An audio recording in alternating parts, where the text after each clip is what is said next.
Bonjour à toutes et à tous. Petite pause du midi pour en profiter pour vous tenir informé pour ce soir, qui en théorie, il n'y aura pas de direct. David Buisson, docteur nature, vivante ou puante. Tu vois, c'est ça avoir une nature puante. C'est lancer un direct sans me prévenir. C'est ne pas me donner d'horaire. Et puis pour le matin, pour finir, le matin, te lever et puis me dire que tu arrêtes YouTube. Mais moi, je te crois pas, David. Tu m'as déjà fait le coup. Tu as dit j'arrête YouTube.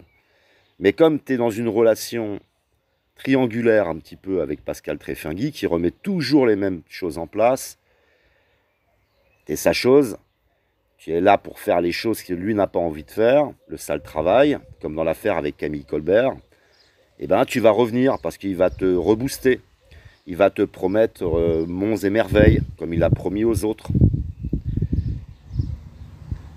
David, je vais te laisser jusqu'à ce soir parce que j'ai très envie de te rencontrer. Parce que tu m'appelles le harceleur, mais tu es toi un harceleur.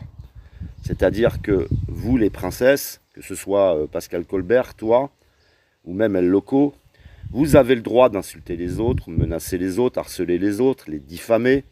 Vous avez le droit de faire tout ça. Vous décidez quand ça commence et quand ça s'arrête. Et si on vous le fait, eh ben ça va pas. Vous êtes des victimes.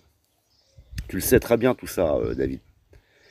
Donc j'ai très envie de te rencontrer pour qu'on puisse, pourquoi pas, même parler de harcèlement. Qu'est-ce que c'est que le harcèlement? Est-ce que par exemple le média, qui fait régulièrement des débunkages de la politique, parce qu'il y a des choses à dire, il y a des contradictions, est-ce que ce sont des harceleurs? Et est-ce que j'ai fait des vidéos réellement diffamatoires? Si tel est le cas, rencontrons-nous, parlons-en. Ou est-ce que j'ai fait des vidéos avec des faits? Ou est-ce qu'il y a les deux, par exemple? Moi, je suis prêt à en parler. Je suis prêt à vous offrir un moment de démenti. Donc là, tu dis que tu arrêtes YouTube. Je dis que tu ne vas pas arrêter YouTube. Tu as besoin de ta dose. Tu as besoin de venir t'exhiber. Tu m'as d'ailleurs reproché de nombreuses fois de ne pas me montrer parce que tu es tout simplement un con et que si tu avais cherché, tu aurais vu que je me montre quand je suis sur des directs où il y a webcam. Mais là où je vais, ils n'utilisent jamais de webcam. Moi, j'en ai pas besoin. J'ai pas besoin de faire le tapin sur YouTube et de montrer ma gueule. Après, quand il y a une webcam, je la mets. Tu racontes n'importe quoi. Vous êtes soi-disant dans la lutte contre un système où il y règne une soi-disant pédophilie généralisée. Toi, tu es là contre la pédophilie et vous invitez un pédophile reconnu pédophile et reconnu dangereux. Il y a même eu des problématiques lors du procès parce qu'ils avaient besoin de l'avis d'un spécialiste qui a dit le risque de repasser à l'acte était élevé. Mais non, vous le défendez, vous le protégez et vous en faites la promotion. Vous êtes bourré de contradictions. Donc si vous dites que je suis un harceleur, alors je vais continuer à être un harceleur et puis à dénoncer en fait vos malversations, vos manipulations, vos histoires d'ovnis à la con. Vous prenez vraiment les gens pour des cons.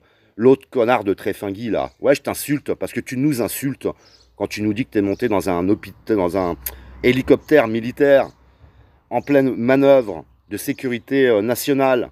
Ouais, ils ont pris Pascal Tréfingui, lui ont filé une combinaison, ils dit vas-y monte, on va t'emmener sur le terrain de l'invasion d'un ovni sur Terre et tout. Non mais vous êtes des cons les mecs.